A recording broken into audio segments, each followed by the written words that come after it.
Hey, Joe, welcome to the show. As a way of getting started, tell us a little bit about yourself. Yeah, of course, Brian, appreciate the time. My name is Joe Vink. I'm a strategic account executive for a cybersecurity SaaS company based in the DC area. Been with the company for just about 3 years, which makes me one of the tenured-old guys at our small, rapidly growing company. I was the 24th employee, and we just crossed 100 about last week. So it's been exciting to see our growth and expansion over the past couple of years. We primarily work with large enterprise organizations and some government customers as well, but my focus is solely on the commercial space. Over the last couple of years, my territory has been primarily on the West Coast. So I've been doing a lot of cross-country travel back and forth. And this year, we started a new territory sort of experiment with verticalizing. So I'm the guinea pig in a technology vertical. So my territory now is a named account list of 100 primarily tech companies. Cool. And why'd you decide to go into sales?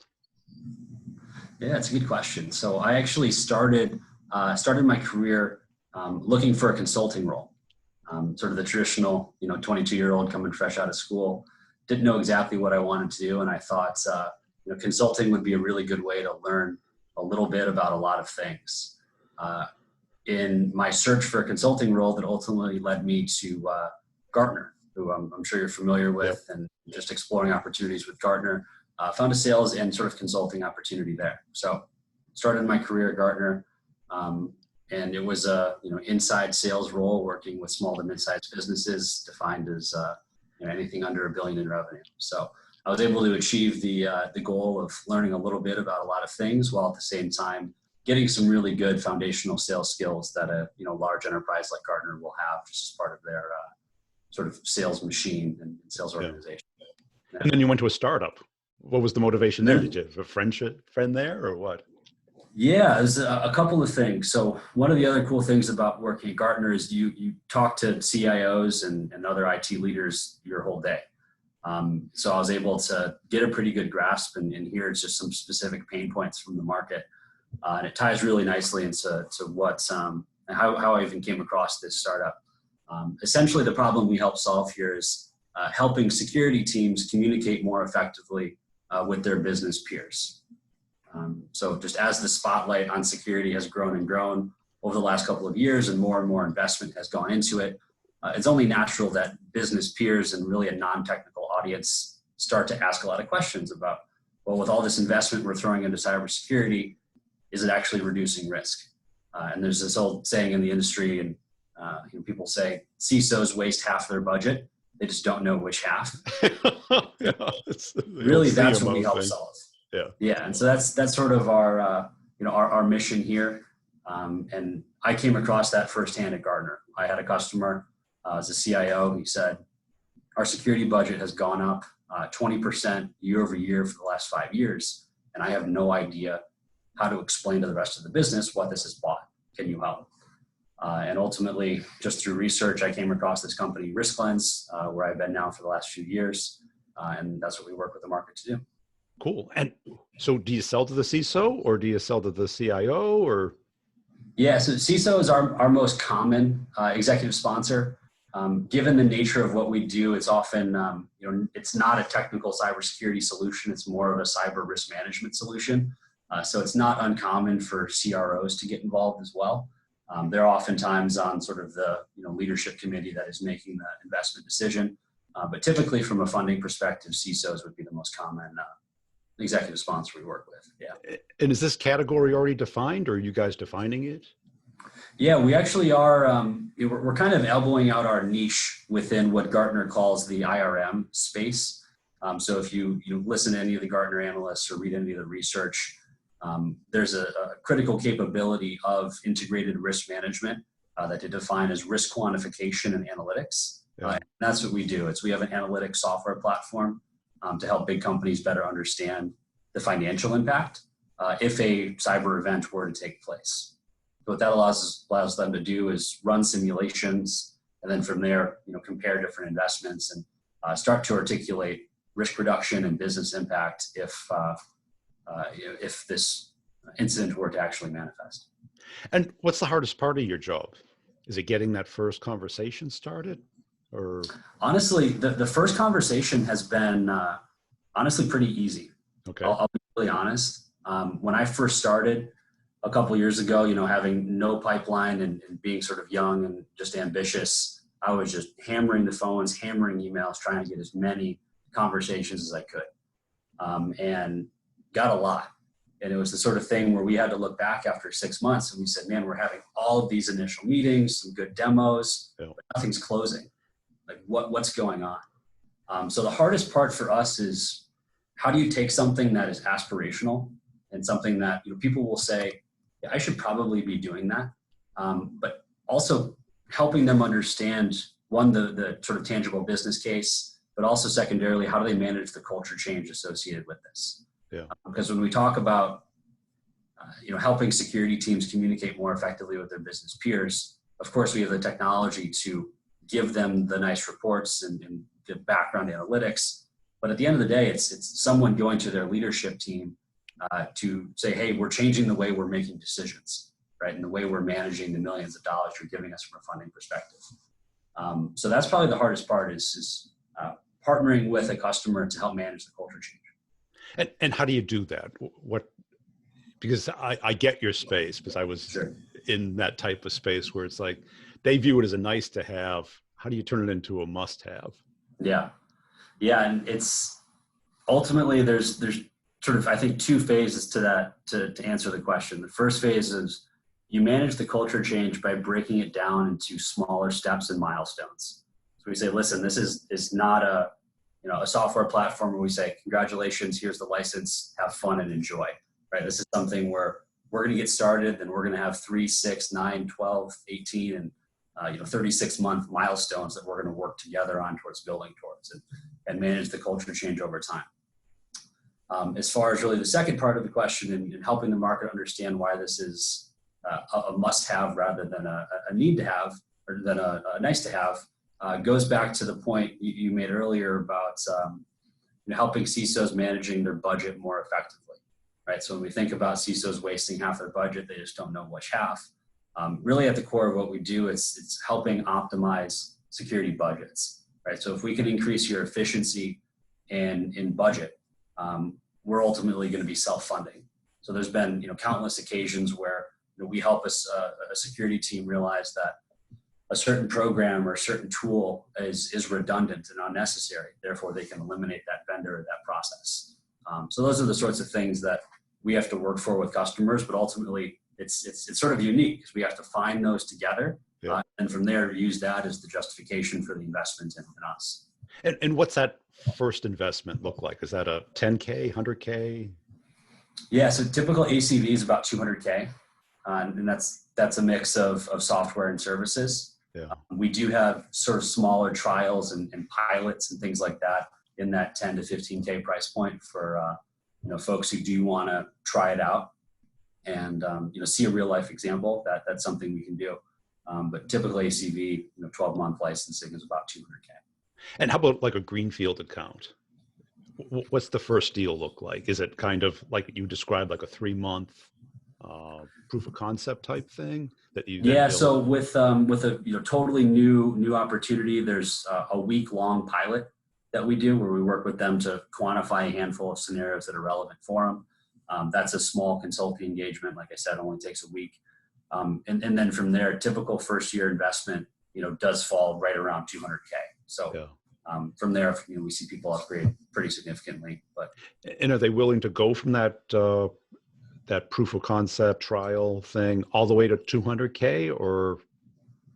Yeah, I mean, there are, of course, smaller solutions under that, but from a first year standpoint, our average deal size falls roughly around there. So cool. And how many of those can you do a year?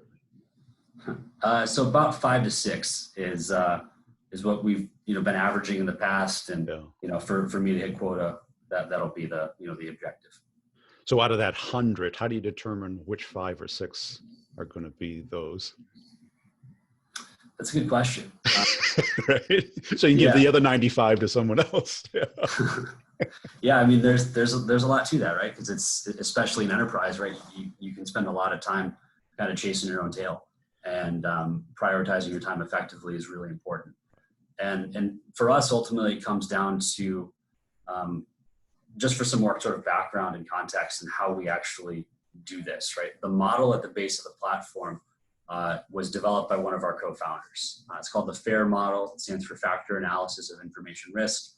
It's an international standard for applying dollars and cents to cybersecurity risk. That is an international standard, like I said. It's not our proprietary model. While the guy that wrote it co-founded RiskLens, there is a rapidly growing movement independent of our business, just on the education and proliferation of that model itself. So it's taught in like 35 universities. There's a whole nonprofit dedicated to local chapter groups and different meetups all over the world, just to educate sort of local markets about that model. So in terms of how I find those 5 or 6, really it's the people that like FAIR. Because the people who are willing to invest $200K to build out a program around this are the ones who already like the model and are bought in on this being sort of the future of how cybersecurity teams make decisions. Because that's it. Because I could see in that space, you could spend your whole year having those great first meetings, educating people. Mm-hmm. And then they're like, or maybe they do that first little trial, but then it gets stuck on the pile of good ideas.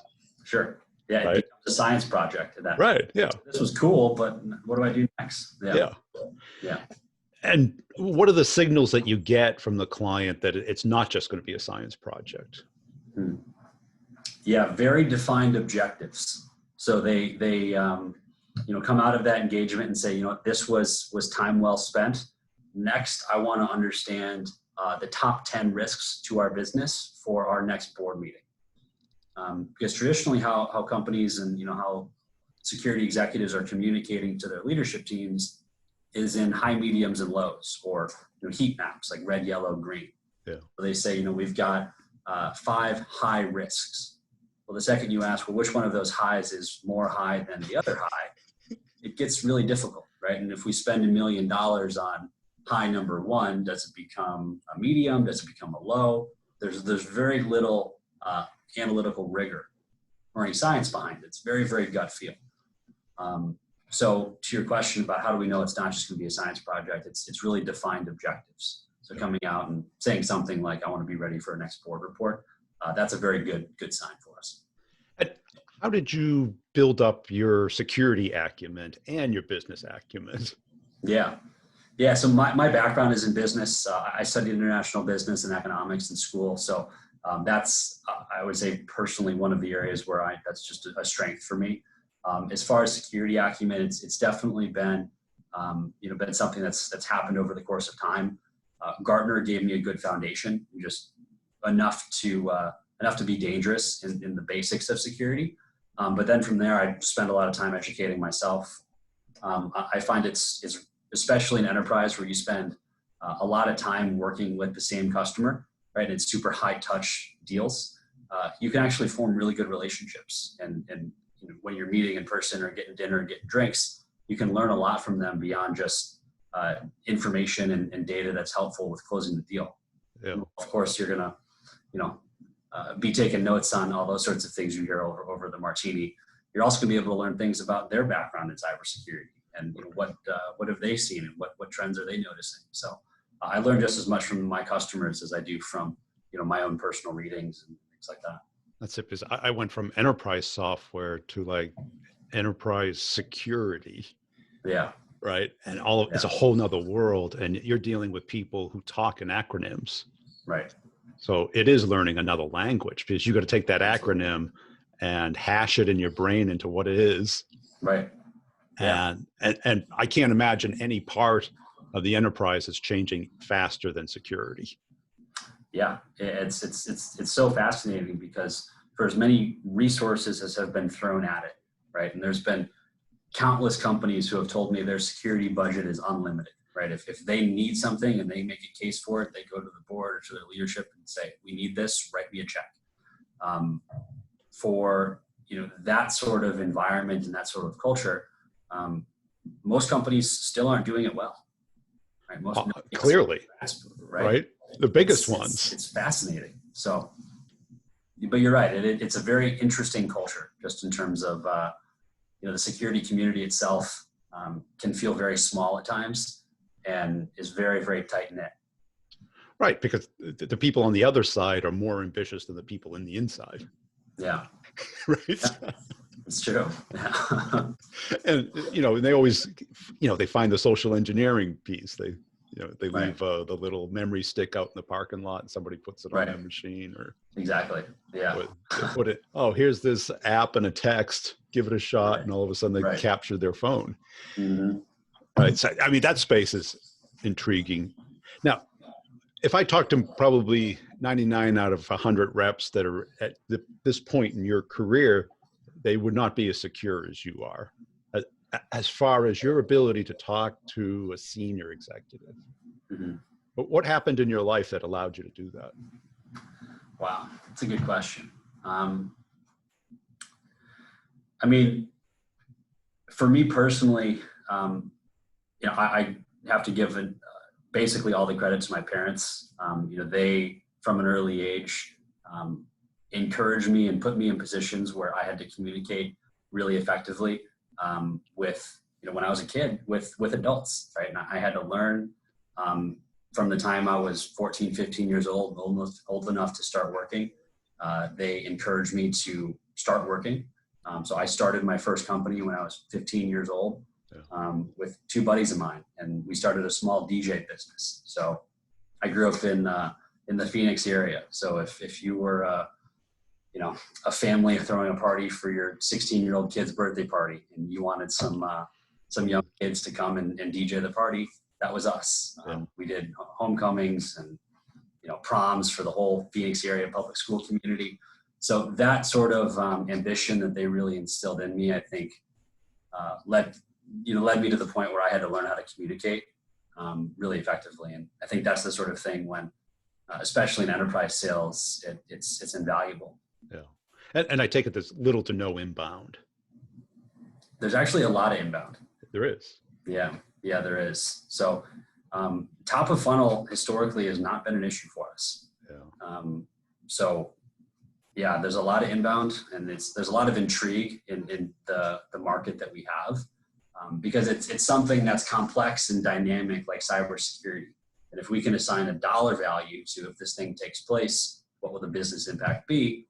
That perks a lot of ears up. So there's actually a good amount of inbound for us.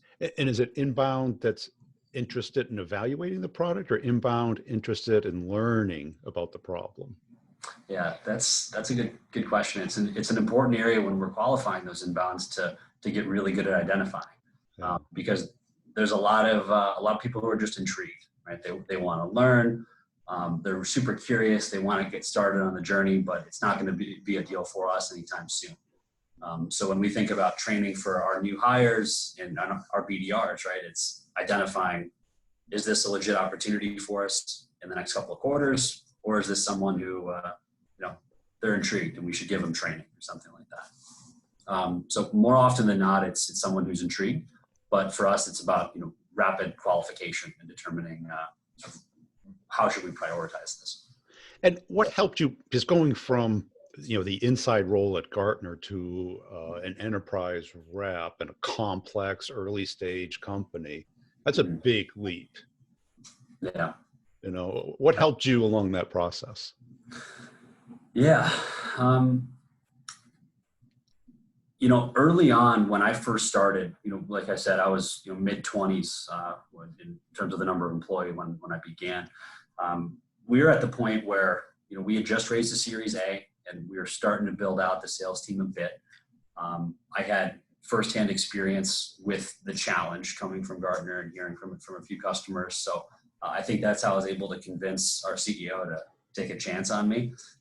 But from there, in terms of how have I been able to continue to find success here, honestly, the number one thing that I think people who have success in enterprise sales are good at are putting themselves in their customers' shoes.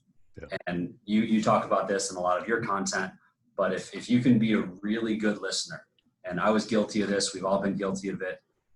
We want to share how we can help. We want to talk about our product, our services, all the great things we have to offer. But even just taking a pause and taking a breath and asking one more question. It doesn't have to be complex, but just that's really interesting. Can you tell me more about that? Or can you share a recent example or something to get one more piece of data out? That's one thing. That will lead to such a better understanding of what the customer's not only pain point is, but what they want to accomplish. And if you can understand those really, really clearly, you can prescribe a solution that's going to be a no-brainer. And I got to believe in your space, they don't always buy for the reasons that you think. There's always some kind of little hook that they're really concerned about that you might not have thought of. Absolutely. Yeah. I mean, it's interesting you say that. I mean, we can think we have, our description of a super tight business case, right? And, it's going to make all the business sense in the world, but oftentimes it's just a CISO who loves FAIR, the model we're based on, and has a board meeting coming up in a few months and they want to look good at it, right? So they're going to give this a shot and be prepared for it. So yeah, that's a good point. Cool. Any key epiphany that you had throughout your career? I know the curiosity seems to come through consistently, but anything else that you were doing wrong early on that you just kind of woke up one day and you go, I should change that? Yeah. I spent a lot of time early on trying to convince people. And I think it's, the stereotypical definition of someone in sales, right? I'm here to convince you of something that you may or may not need. I catch myself still, right? If I'm trying to convince, or even if I'm doing too much talking, I'm probably not doing my job right. And I think it comes to one, being a human, right? And recognizing, and if we're working together and I'm in sales, you're a prospect, we're working together to see if this is a good fit. And if not, I'll be the first one to let you know that I don't think it is, and here's why. And if it is, then I'll let you know, and here's a solution. And if it is, then great, we'll shake hands and we'll do business. So I think you're not convincing, right? You're asking good questions to ultimately prescribe a solution. Yeah, because you got those 100 accounts, you need to close 5, you could crush it by closing 10. Yeah. Pushing somebody who doesn't want to go there or doesn't get it yet or isn't ready or doesn't care, right. It's not the strategy. Exactly. Yeah, especially at this stage of our business, retaining a customer is just as important as landing a customer. Yeah. So if we have churn on the back end, then that looks worse than almost not hitting our revenue goal on the acquisition side of things. So cool. Hey, this has been a great conversation. Where can people go to connect with you and learn more about you?